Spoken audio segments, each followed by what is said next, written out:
Assalamualaikum warahmatullahi wabarakatuh. Selamat berjumpa di Realita TV di acara Sarita Sarinya Berita. Ya, publik tengah menunggu-nunggu sebenarnya. Sudah lama menunggu-nunggu ya, tanggal 18 Oktober.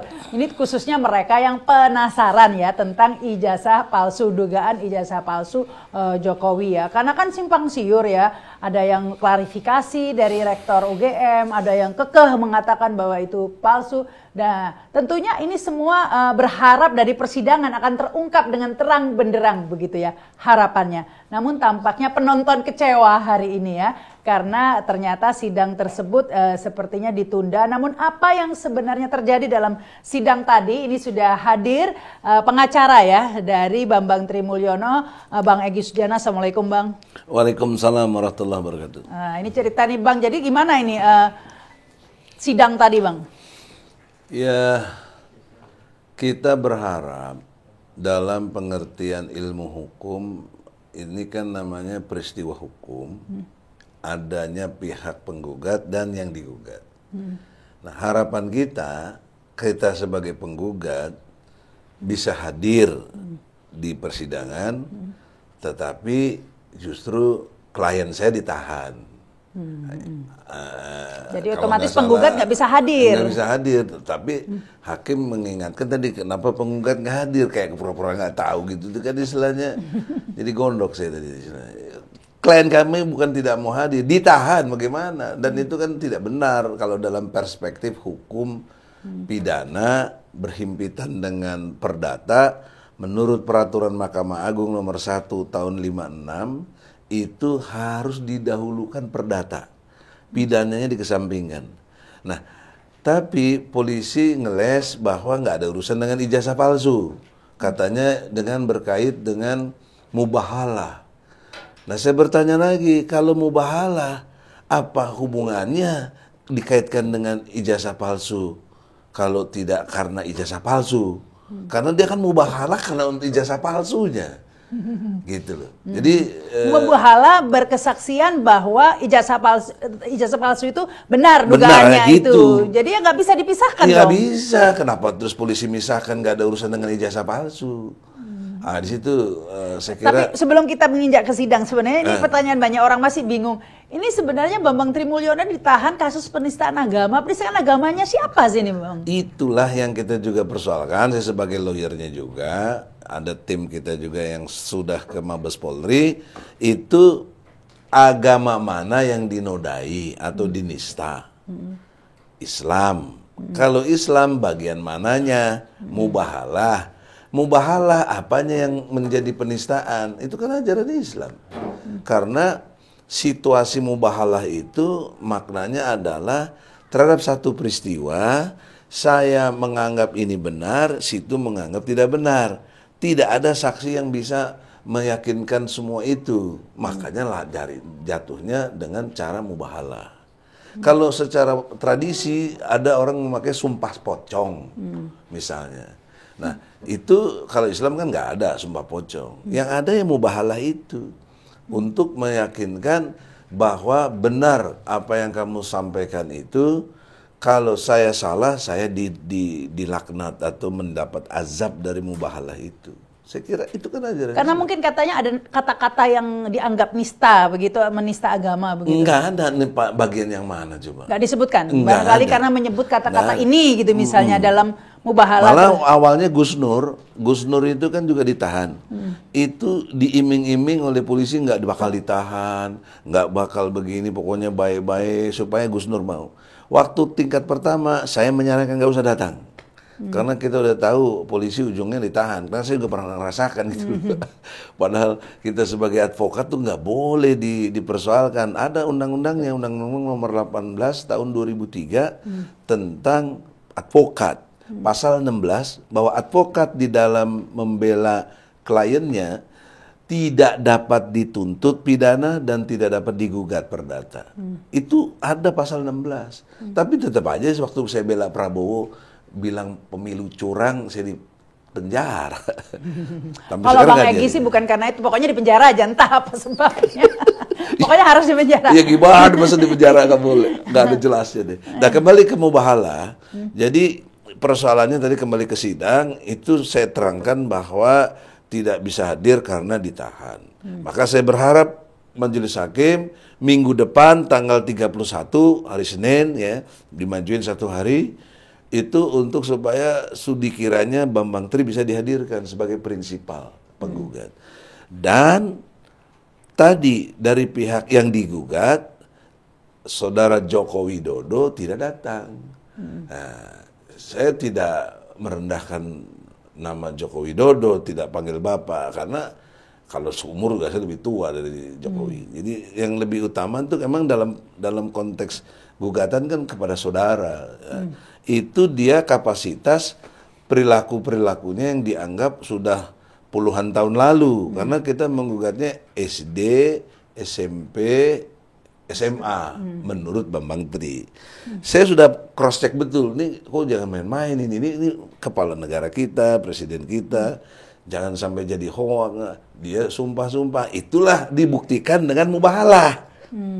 Jadi demi Allah, demi Rasulullah, saya juga merasa yakin kok dia berani mubahalah. Mubahalah itu kan jangan main-main loh. Kalau dia bohong, dia dilaknat, dihancurkan hidupnya, dan lain sebagainya. Sesuai apa isi mubahalah itu.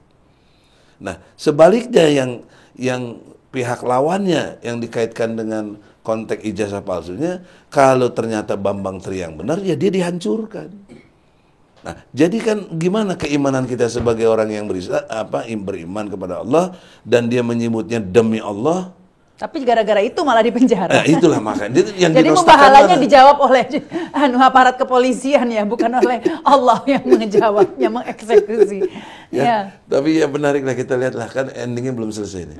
Iya. Nah terus bagaimana itu ketika Jokowi bukan sebagai pribadi ya, bukan sebagai presiden ya? Bukan kan. Jadi ini bukan presiden dia. Jokowi, tetapi dia nggak bisa dipisahkan sebagai presiden karena melekat hari ini jabatan dia presiden dan ijazah itu digunakan untuk persyaratan capres di KPU, makanya KPU saya gugat juga, gitu loh. Dan Mendikbud saya gugat juga karena waktu itu kan kaitannya masih Mendikbud ya, atau Mendiknas kalau sekarang ya. Ya, nah ini gimana? Jadi tadi itu Mendikti juga pernah. Mendikti. Mendikti. Nah ini pihaknya Pak Jokowi tidak hadir, tapi kan bisa kalau tidak hadir mungkin kepala negara sibuk ya, banyak urusan. Bisa kasih kuasa ke pengacara begitu? Iya, ada yang datang wanita, saya nggak tahu lah siapa namanya tadi, tapi dia menerangkan dia belum dapat kuasa hukum langsung dari yang bersangkutan. Ya maksudnya kan Jokowi dong. Kemudian dia juga mengatakan kalaupun nanti ada mungkin bersifat substitusi.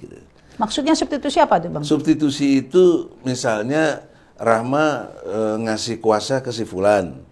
Nah si Fulan itu ngasih kuasa ke saya. Jadi saya dapetnya substitusi, gak langsung gitu. Gak langsung gitu. Jadi oleh karena itu dalam pengertian ilmu hukum, ini kan tidak dibenarkan dong begini. Karena apa susahnya kan urusannya bukan rumit yang amat sangat. Jokowi tinggal datang ke pengadilan, ikutin sangka baik kepada panggilan dari pengadilan, majelis hakim yang manggil kan majelis hakim bukan saya. Ya kita, nah itu buktikan aja ini ijazah saya asli, ijazah saya benar, yang nggak benar si Bambang, kan boleh ngomong begitu. Iya. Tapi setidak-tidaknya kalau katanya sibuk ya karena banyak urusan begitu kan bisa mengirim pengacara yang hebat begitu ya. Nah, malah saya berharap misalnya siapa yang paling top lah pengacara yang bisa dibayar sama Jokowi. Dia harus dibayar kalau konteks dia. Kalau saya kan kagak bela rakyat. Siapa yang bayar? Bambang Tri juga gembel istilahnya kan. Maksudnya ada duit lah, bukan kita menghina ya. Kita bawa itu tulus karena demi Allahnya itu loh. Dan saya kepo banget gitu, bukan kebencian, kok bisa ada presiden ijazahnya palsu tuh, bagaimana ceritanya gitu? Tidak bisa jadi sejarah di Indonesia. Oh iya di dunia, nggak ada di dunia presiden atau raja ijazahnya palsu digugat, nggak pernah ada lah. Nah itu jadi seandainya ada pengacara yang hebat begitu, seandainya nanti minggu depan begitu kan, mudah-mudahan bertarung intelektual kita, ilmu hukum. Oke, itu harapannya Bang Egy. Jangan main kekuasaan lagi. Ntar kita dikasar ditangkap lagi kita lawyernya susah juga. Jadi nggak sempat diadu begitu ya. Nah, seandainya kan itu kan seandainya kemudian kalau Pak Jokowi hadir, tapi saya ragu lah kayaknya nggak mungkin hadir ya. Mungkin mengirim pengacara yang handal itu sih masih bisa jalan sidangnya. Boleh, tapi jangan lupa syarat utamanya tanda tangan basah istilahnya. Nggak boleh substitusi dong, masa substitusi dari Jaksa Agung misalnya atau nggak ada, ini urusan pribadi Jokowi.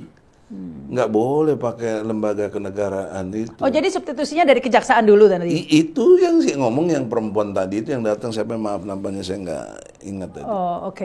Nah, ini seandainya itu kemungkinan pertama untuk yang terjadi minggu depan, Senin minggu depan, berarti tanggal berapa ya Senin minggu depan? 31. 31 ya. Nah, minggu depan masa 31? 31. Oh iya benar. Kan Oktober. Oktober. Nah, udah cepet ya akhir bulan. Kalau 30 September, G30S, PKI. Nah, seandainya itu kemungkinan pertama, kemungkinan pertama tanggal 31 yang terjadi Jokowi hadir. Saya agak ragu.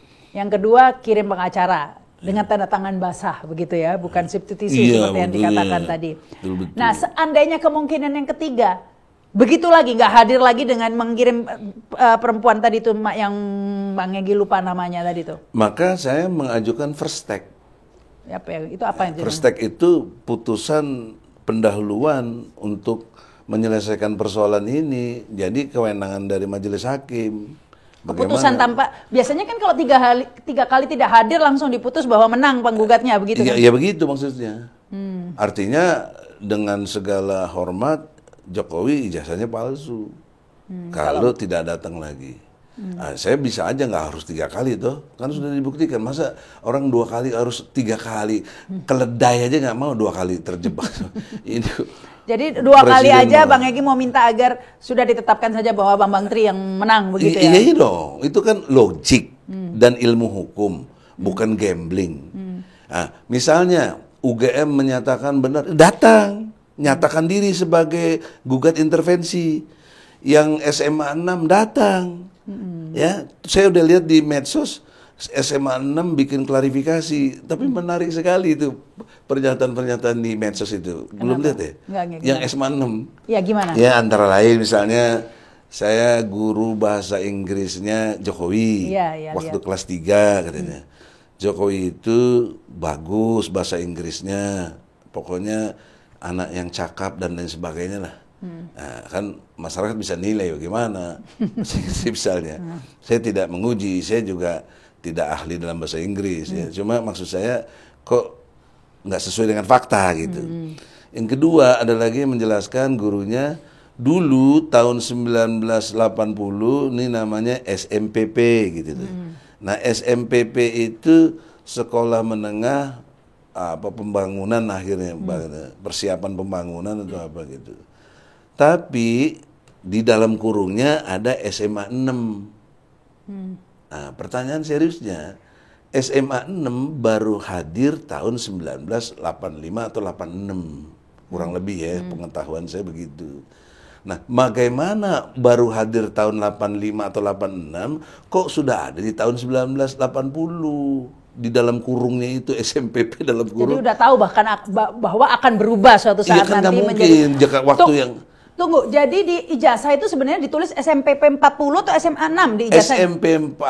Bukan SMP 4, pokoknya SMPP yang saya tahu, di dalam kurungnya ada SMA 6. Itu di ijazah seperti itu tertulisnya? Iya begitu, dalam konteks yang diterangin nama guru SMA itu. Oh, jadi ada kok di tahun itu mungkin sudah ada rencana suatu saat akan diganti. Mungkin lah kan ini kita. Jadi tahun itu memang sudah ada 2 nama mungkin pada tahun kan itu. Kan susah penjelasan. Kalau dia jelasin katanya dulu banyak orang yang mau daftar tingkat SMA, tapi lihat judulnya SMPP pada ragu kok jadi SMPP gitu kata penjelasan di medsos ya.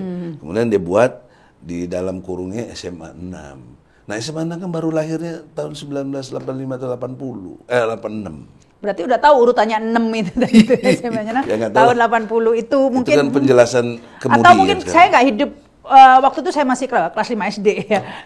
Jadi waktu itu ini mungkin memang sudah menggunakan 2 nama dari dulu. Saya nggak tahu ya seperti apa ini masih. Ya, tapi yang penting di ijazah ditulis SMPP dalam kurung SMA 6 seperti itu yang tertulis di ijazahnya. Itu kan nggak lazim, gimana? Kalau lu nggak lazimnya itu, logiknya itu nggak masuk gitu tuh. Kan 86 baru hadir. Tapi kalau semua murid-murid lain yang seangkatan Jokowi seperti itu ya berarti bener dong Bang? Iya makanya harus ada bandingannya. Makanya kita bertemulah di pengadilan, jangan di medsos. Karena penjelasan sehebat apapun di medsos, kayak kita seperti ini podcast, tidak punya nilai hukum. Harusnya di pengadilan. Kenapa? Karena di pengadilan itu disumpah. Dengan disumpah punya akibat hukum.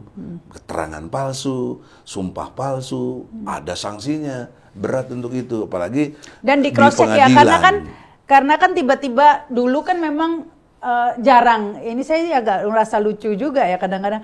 Terus terang kan dulu nggak ada yang muncul itu teman-temannya Pak Jokowi. Sekarang muncul banyak. Yang kemarin ditemui di Jogja. Oh banyak. Ya sekarang tiba-tiba muncul banyak bermunculan. Tapi ditanya seluk-beluknya nggak banyak tahu. Enggak, cuman dia menjelaskan akhirnya. Kenapa? Ya meskipun nggak ditanya ya. Gimana? Dijelaskan saya baca di berita. Ya saya dulu waktu Presiden Jokowi baru jadi presiden, semua teman-temannya itu dikumpulkan, diberitahu nggak usah ngomong karena jangan menjual nama saya begitu, nggak usah bilang-bilang kalau teman saya. Makanya kami diam saja begitu klarifikasinya. Jadi kalau ada yang bertanya, kenapa selama ini teman-teman Jokowi itu diem aja, baru sekarang ada yang bersuara 1-2 begitu ya? Karena memang diminta oleh Pak Jokowi ketika jadi presiden itu semua dikumpulkan, katanya loh ya ini. Katanya nggak usah ngomong-ngomong, jangan menjual nama sebagai teman Jokowi untuk minta kerja dan lain-lain. Jadi itulah yang membuat teman-teman Pak Jokowi ini semua diam begitu kata versi temannya. Ya apapun ceritanya tadi, kan kita nggak bisa bantah itu nggak benar. Ya begitulah ceritanya. Maka untuk menguji keabsahan benar tidaknya di pengadilan. Ya, ini karena saya punya ilmu sendiri bagaimana menguak saksi yang nggak benar. Bisa saya atas izin Allah. Bukan soal karena pengalaman saya sejak 92 jadi advokat. Jadi mengerti betul bagaimana trik-trik semua ini gitu. Ya karena kalau ini kan beda ya, kalau misalnya kan sebelumnya Bambang Tri kan mengutak-ngatik identitas dan segala macam itu agak ribet. Tapi kalau ijazah ini sebenarnya mudah sekali pembuktiannya karena hitam di atas putih ya, nggak kayak katanya orang tuanya beda lah, apa itu masih ribet ya pembuktiannya ya, meskipun ada tes DNA sebenarnya. Tapi tetap aja masih sulit. Kalau ini sebenarnya sangat mudah. Sangat mudah. Sebenarnya kata Amin Rais, saya 10 menit sebenarnya. Datang ke pengadilan, mestinya tadi dong. Kan kenapa dia ke Jogja sempat, reunian sempat, kok ke pengadilan nggak sempat? Kan itu pertanyaan yang sederhana. Sebenarnya nitip aja ijazahnya mungkin atau boleh. Atau nitip deh, lo sambil suruh kayak siapa gitu. Karena sebenarnya teman-temannya kalau perlu office boy istana, kalau dia ya nggak untuk untuk nganterin jasa doang gitu loh, supaya mungkin untuk melecehkan si Bambang Tri misalnya, nggak level gua presiden kan, bisa begitu manusia kan, ya suruh office boy istana supaya bawain ijazah, enggak juga. Karena kan saya lihat di medsos itu kan pernah waktu reuni di Jogja itu kan teman-temannya menunjukkan ijazah Pak Jokowi itu di UGM sama dengan ijazah saya, tapi ditunjukannya di HP. Ya kan kita nggak bisa lihat ya. Iya. Jadi yang dibutuhkan. Itulah makanya kalau betul mereka teman Jokowi, setia dengan Jokowi, mau membantu Jokowi, datang ke pengadilan, menyatakan diri saya ikut gugat intervensi untuk mendukung. Karena dalam gugat intervensi ada 3. 1 yang mendukung, 2 yang netral, yang 3 menentang. Nah itu dia mau pilih yang mana? Boleh, jadi masyarakat saya himbau dengan hormat, yang punya kapasitas dan alat-alat bukti, datanglah ke pengadilan tanggal 31, nyatakan diri gugat intervensi. Gitu. Bisa menyatakan mendukung? Mendukung, atau menolak, atau antipati. Sesuai dengan bukti yang dimiliki. Tapi sebenarnya di persidangan tadi saya kan Realita TV juga meliput ya. Hadir juga kok teman-teman Jokowi, ada beberapa begitu kita wawancarai. Ya, dia nggak menyatakan diri. Ngomong aja memang. Nggak menyatakan diri di depan sidang tuh ngomong gitu loh mestinya. Di depan sidang ya, bukan iya ngomong. Dong. Nggak, waktu itu dia di wawancara Realita TV mengatakan, ya saya datang aja sih, pengen nonton begitu. Nggak bersaksi di persidangan begitu ya. Sebenarnya teman-teman reuni itu kalau mau membantu Presiden Jokowi, datang aja di persidangan sebenarnya sebagai saksi begitu ya? Iya. Atau sebagai gugat intervensi tadi itu, untuk Iya, kalau mau membantu. jangankan itu, istri saya kan lulusan UGM, insya Allah mahasiswa teladan dia dulu. Tahunnya sama, dia masuk tahun 80. Jadi mahasiswa. Lulus tahun? Ya, lulusnya tahun 85. Lah sama dong, bisa dibandingin nih jasanya. Tapi dia MIPA, bukan kehutanan. Nah, tapi kan dia punya teman yang di kehutanan, adalah si Fulan ya.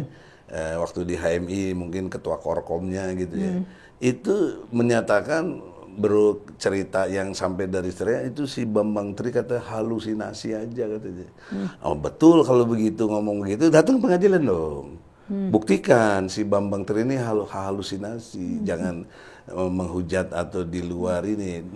Lakukan gugat intervensi sebagai pendukung Jokowi. Kan begitu. Apalagi teman sekelas, apalagi satu angkatan. Itu contoh yang paling sangat sederhana dan dibolehkan. Iya, teman sebegitu banyak yang nggak ada yang ngebantu ya untuk di depan persidangan begitu ya. Iya. Nah, itu kan aneh juga, Bos. Kayak saya kenal Rama kan dari mulai Metro TV, Jack TV sekarang seperti saya udah tahu, saya udah kenal. Kalau saya tanya kenal nggak, ya pasti saya bilang kenal. Kenapa susahnya? Kan sama juga kayak begitu sederhananya. Iya, iya. Iya, tapi pasti temannya banyak ya dari SD, SMP, SMA. Ini kan sebenarnya perjalanan banyak, teman seangkatannya banyak. Tambah lagi kuliah ya, tapi kuliah nggak dimasalahkan. Nah, itu tadi dari yang pihak Pak Jokowi. Kemudian ada KPU, ada MPR yang digugat kan? Ya begini, kalau KPU itu kan dia yang menerima persyaratan sebagai capres minimal ya. Minimal itu SMA atau yang sederajat. Begitu loh, itu ketentuan perundang-undangannya. Jadi kita persoalkan kenapa terima yang nggak jelas seperti ini, apa nggak prudent dan lain sebagainya. Nah, tadi datang orang KPU, tapi tidak dari ketua KPU-nya menurut saya, kan harusnya ketua KPU dong. Dan juga ketua KPU tidak logik dalam pengertian menjelaskan, karena waktu itu ketua KPU kan pengetahuan saya dia KPU di Bekasi apa di mana tuh. Dia bukan yang menseleksi, dia bukan yang sebagai ketua KPU pusat. Ya, jadi mestinya harus ada orang yang waktu itu menyeleksi, iya pihak dong, yang dulu menyeleksi. Iya, itu yang diutus atau apa harus jelas gitu loh. Kita tuh kan hukum harus jelas, nggak boleh. Yang MPR bang datang. Kalau MPR ini berkait dengan hukum tata negara yang mengatakan kalau konteksnya presiden itu ijazahnya palsu, kan berarti telah melakukan satu kebohongan publik yang luar biasa, maka MPR dengan segala hormat harus melakukan sidang istimewa untuk memberhentikan presiden. Itu. Nah, MPR juga tadi bukan ketua MPR-nya yang kasih kuasa atau apalah. Jadi sekira tidak proporsional. Yang mendikti juga begitu. Malah kalau tidak salah kepala biro hukumnya. Saya katakan yang saya gugat tuh menteri, bukan kepala biro. Kenapa kepala biro? Kok bagaimana sih kayak nggak ngerti hukum? Heran saya negeri kita ini. Katanya kita negara hukum, tapi Nah ini menterinya dituntut kenapa? Ya, bagaimana penjelasan ijazah ini? Ini kan kaitan dengan Kementerian Pendidikan dong. Itu ya. Tetapi sampai saat ini tidak ada, dan sekarang setelah sidang ini nggak sempat komunikasi dengan Bambang Tri ya? Ya nggak bisa, gimana ditahan. Tapi dikasih waktu antara Senin dan Kamis, boleh besuk. Dan sebenarnya kan bisa aja ya dalam persidangan meskipun ditahan dihadirkan kan bisa. Bisa, nggak susah juga. Sering istilahnya kan di bond, istilahnya kan. Iya. Di bond, polisi tolong bond bawa ke pengadilan. Bisa, kenapa? Cuma masalahnya nih kenapa kok sangat ketakutan dan tidak dilaksanakan ini. Jadi saya kritik keras ini dengan Kapolri yang terhormat Pak Sigit. Kenapa ini? Saya udah tulis surat juga untuk secara terbuka kepada Kabareskrim sebelumnya. Tapi sebelum ditangkap, taunya ditangkap juga. Dengan pasal ini yang nggak ada hubungannya dengan penistaan agama begitu ya? Nggak ada. Kan sangat diada-adakan sekali. Sebenarnya. Jadi Masya Allah, bagaimana kita logika keilmuan dilawan dengan logika kekuasaannya, kalah lah. Bener sekalipun saya berkali-kali penjelasannya secara intelektual benar, kekuasaan gampang aja, coret, nggak ada. Jadi dari segi hukum, bukunya Bambang Trimulyono, Jakarta Undercover itu tidak ada satupun yang menyatakan itu hoax. Belum Ya? Belum ada, nggak pernah diuji di pengadilan. Udah, kalau konteks yang pertama, seingat saya Pak Tito bilang ini bukunya nggak ilmiah. Tapi yang di sidang bukan itu, Iya, Facebook. bukan. Bambang Tri kan kemarin saya wawancara di sini. Iya. Kemarin dia ditahan gara-gara menyebarkan kebencian di Facebook, mengandung sara. Bukan Jadi, undercover. Bukan undercover. Jadi kata dia itu buku Jakarta Undercover halal kata dia, masih halal. Jadi nggak pernah diuji di persidangan sama sekali. Yang dibawa ke sidang sekarang ini undercover kedua, khusus tentang bagaimana kaitannya ijazah. Ijazah palsu ya. Di bawah sidang kedua ini tapi mubahala kan, ini nggak ada hubungannya sama ijazah juga. Iya nggak ada, tapi ya bagaimana itu keadaan hukum kita kayak begini. Jadi maksud saya Itulah buku ini nggak pernah dibahas, nggak pernah diuji di Indonesia. persidangan, sehingga Itulah belum Indonesia. ada yang institusi resmi yang menyatakan bahwa, bukan ucapan Pak Tito saja ya, tapi institusi resmi belum ada yang menyatakan bahwa ya buku ini terbukti hoax, Iya, dilarang, tidak begitu. ilmiah. Tidak ilmiah dan hoax, tidak mengandung Itu harus keterangan tidak benar. lembaga pendidikan, mungkin rektor UGM-nya teliti dengan serius, kita percaya. Nggak boleh lembaga kepolisian Ya, atau minimal apa, diuji. tidak pada tempatnya. Maksudnya tidak pernah LIPI diuji. juga boleh kalau mau. Jadi Bambang Trimulyono tidak pernah diadili dengan kasus tuduhan menyebarkan hoax buku Jakarta Undercover. Nggak ada, karena kalau itu diadili nggak masuk akal secara ilmu hukum, karena buku itu harusnya dijawab dengan buku juga. Jadi namanya debatable intelektualnya itu lewat buku. Dan harus diuji juga kebenarannya Iya kalau dong. mau menyatakan hoax begitu kan. Kan kebenaran itu rumusan saya ya. Saya juga punya kapasitas intelektual untuk itu. Kebenaran atau yang disebut benar adalah persesuaian antara pernyataan dan kenyataan. Apabila pernyataan dan kenyataan sesuai, itulah benar. The correspondent of truth-nya itu. Ini saya nyatakan handphone. Kenyataannya, ya handphone. Terus apa yang salah? Nah, di buku Undercover dinyatakan bla bla bla bla tadi kan. Konteks ijazah. Nyatanya kok begini? Kan harusnya ini secara ilmu hukum juga, ini kesempatan dari Presiden Jokowi, saya itu harus dipahami membantu Jokowi loh. Kenapa saya membantu Jokowi? Karena ini jalan yang paling ilmiah dan bertanggung jawab secara hukum untuk Jokowi clear ijazahnya asli. Tapi nyatakan di pengadilan. Jangan di hok-hok yang begini. Sebenarnya gitu. jujur ya nih Bang Egy, saya juga termasuk orang yang menganggap Bang Tri ini halu begitu. Oh, Bang gitu ya? Tri itu sama halu. ya, halu. Apa Ya. alasannya kau bilang halu? Tadinya ya. Oh, berarti sekarang yakin dong. Gara-garanya enggak. Karena ini orang ini ngapain sih berlebihan banget begitu ya ngomong-ngomong ini ini orang-orang cari perhatian begitu apa-apa begitu ya Bambang Trimulyono. Tapi saya kemudian mulai ragu ketika justru reaksinya ini yang juga berlebihan, ya nggak matching juga. Klarifikasinya nggak pas, nggak nyebutkan yang bukti-buktinya gitu. Ngapain diklarifikasi kalau cuma hanya pernyataan? Misalnya misalnya ini ya, Anda maling, terus pernyataannya, bukan, saya tidak maling. Begitu aja klarifikasi. Itu kan bukan harus dibuktikan saya tidak maling karena pada waktu terjadi pencurian saya tengah berada di luar kota begini. Itu namanya klarifikasi. Diksi yang dipakai Rektor UGM pun dengan kata meyakini. Mestinya sebagai orang intelektual dia memastikan dan menyatakan.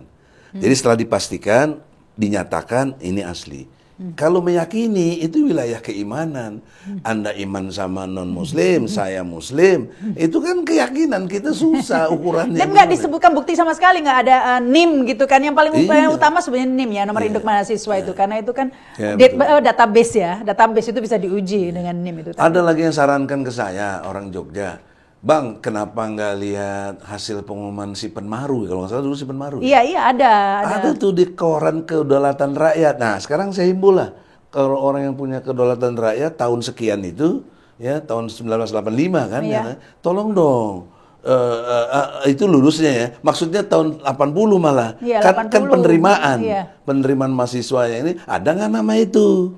Itu juga salah satu cross check yang luar biasa. Tapi ya udah hilang kali itu. Saya simpan waktu itu karena saya senang ya. Saya juga waktu itu keterima di Erlangga begitu ya. Saya simpan korannya karena saya senang sekali kan. Itu tahun berapa itu? Tapi saya tahun 93. Ya ini kan nggak jauh beda lah. Masih ada itu korannya, masih ada. disimpan. Nah, oleh karena itu, apalagi percetakannya ya punya lah file-filenya. Udah hilang kali Pak. Kompas sih kalau zaman saya Kompas yang muat itu. Ya mungkin Kompas Surabaya juga punya. Pos, waktu kan di Surabaya. Ini Surabaya. kan UGM universitas besar. Jawa Pos. Universitas terhormat. Jadi tolong konteks yang punya data-data ini penerimaan si Penmaru itu juga membantu. Meng-cross check keadaan yang benernya itu bagaimana gitu. Ya kemudian yang membuat saya ini lagi ya ketika kemudian nama dekannya diganti, diralat itu kan.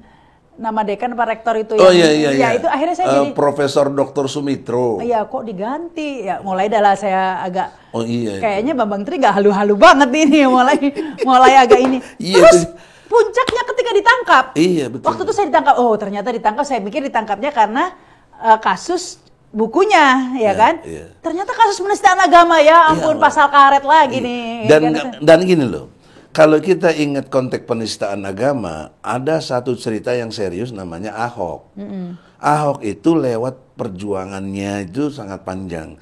Dia nggak tiba-tiba jadi tersangka, dia diproses dulu dengan panggil ahli, keterangan ahli, ada MUI segala macam, ada fatwa MUI, baru disebut tersangka. Ini kok ujuk-ujuk belum ada apa-apa. Cek Sunda mah mentewak wae teh yang kumaha. pasti ya kalau penistaan agama itu ada banyak orang yang merasa dinista. Itu sudah pasti kayak Kece dulu kan udah banyak orang yang merasa dinista, marah kayak gitu kan. Itu pun membela agama Jenderal Raputin kan saya bela juga. Dihukum juga coba.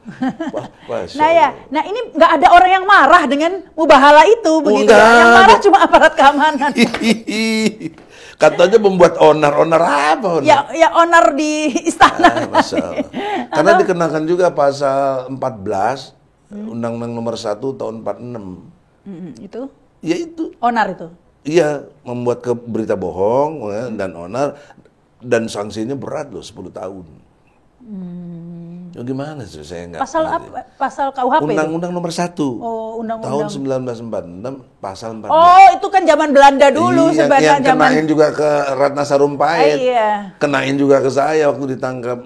Iya, pasal karet itu memang itu kalau ya kegaduhan ya, menimbulkan kegaduhan. Tapi sebenarnya yang digaduhkan itu adalah ijazah palsu, bukan penistaan agama yang gaduhnya.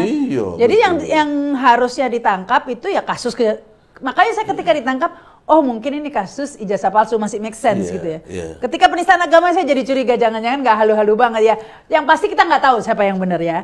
Ya jadi makanya pengadilan.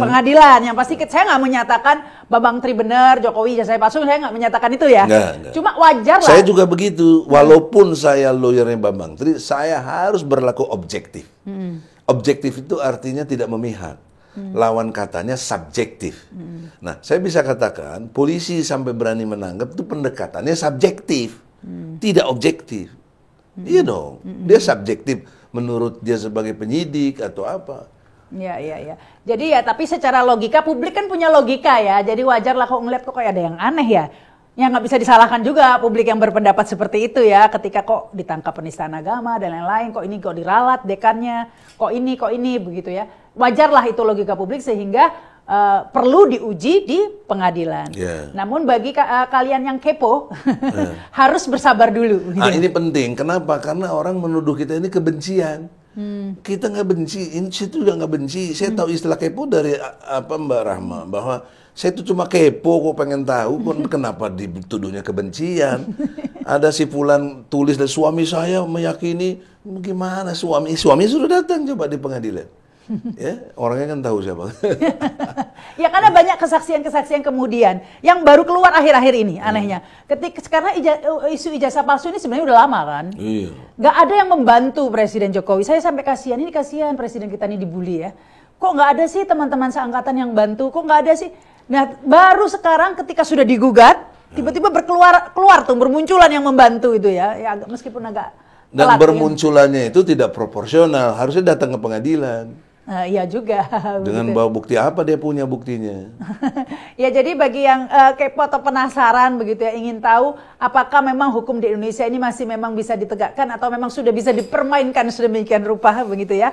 Jadi sabar aja, saksikan drama apa yang terjadi pada 31 Oktober. Insya Allah. Ya, 31. Kalau sampai nggak datang lagi, begitu?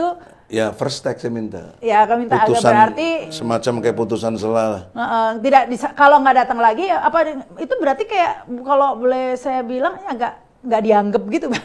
Ya, artinya tidak bermaksud kompor majelis hakim itu kan dalam pengertian di peradilan itu dia wakil Tuhan di muka bumi itu majelis hakim. Dia mengadili, dia yang memutus. Saya membela advokat. Polisi menuntut, jaksa menuntut, polisi menyidik. Kan itu konfigurasi penegak hukum kan 4. Advokat, jaksa, polisi, hakim. Nah, kita bertarung secara intelektual masing-masing, mestinya begitu, itu yang benar. Jadi tolong digarisbawahi, terutama Presiden Jokowi yang saya hormati dan para pendukungnya, saya justru harus dipandang membantu Anda. Membantu kalian yang citranya morat-marit seperti ini. Saya ingatkan kepada Bambang Tri seperti ini, jangan kau main-main fitnah-fitnah orang. Islam tuh sangat keras, tidak boleh fitnah. Kalau you berani, you mubahalah, ya. Ini cerita dengan Gus Nur, ya. Kan Gus Nur yang melakukan. Oke, nah saya percaya dengan itu, kemudian kita ke pengadilan. Jadi saya mau meragukan si Bambang Tri di mana dia on the track-nya benar kok, gitu. Dan saya juga berharap Pak Jokowi dengan hormat, mungkin sekarang mungkin test the water apa, oke, tapi minggu depan datanglah. Karena yang rugi bukan cuma Anda dan keluarga, kita semua bangsa Indonesia itu bagaimana bangsa Indonesia kok presidennya ijazahnya palsu. Apalagi nih saya bayangin kan mau G20. Iya. Jangan sampai proses. Karena implikasi hukumnya serius loh. Dulu karena dia bukan presiden yang sebenarnya, ijazahnya palsu, ya tanda tangannya batal demi hukum menurut ilmu saya itu. Ya enggak lah, masa kalau utang katanya Bambang Tri utangnya bisa dibatalin, enak banget ya, enggak lah, utang tetap dibayar. Gak apa kalau saya bisa, saya bela itu. Kenapa? Yang ngutang kan Jokowi bukan presiden Indonesia. Palsu dia, udah dicabut, udah berhenti. Suruh nagih ke Jokowi gitu. Sendiri aja. Sama itu oligarki ini tuh. Suruh bayar sana. Iya, oligarki ini suruh bayar. Ada. Ngarep itu Bang Egy, kalau utang mah tetap utang, harus bayar. Kita yang bayar. Yang utang siapa begitu ya. Terima kasih ini Bang Egy Sujana dan terima kasih juga yang sudah menyaksikan tayangan ini. Sabar ya, tunggu saja tanggal 31 Oktober akan dibuktikan secara hukum, bukan lagi spekulasi ya. Jadi nggak perlu lagi itu saling tunjuk-tunjukkan di luar, ngomong aja langsung ya di persidangan. Bikin ya. Sumpah, Nah, ada sumpahnya. Terukur begitu ya. Di pengadilan. Mudah-mudahan Bambang Tri juga bisa dihadirkan juga ya. Bukan harusnya bisa. Ya harusnya bisa sih yang orang ditahannya oleh mereka ya. Dikeluarkannya sementara juga bisa. Ya kita lihat aja apa yang terjadi pada 31 Oktober nanti. Insya Allah. Terima kasih yang sudah menyaksikan tayangan ini. Jangan lupa subscribe dan komen di Realita TV. Saya Rahma Zarita. Wassalamualaikum warahmatullahi wabarakatuh. Sampai jumpa. Waalaikumsalam. Thank you Bang Egy. Allah.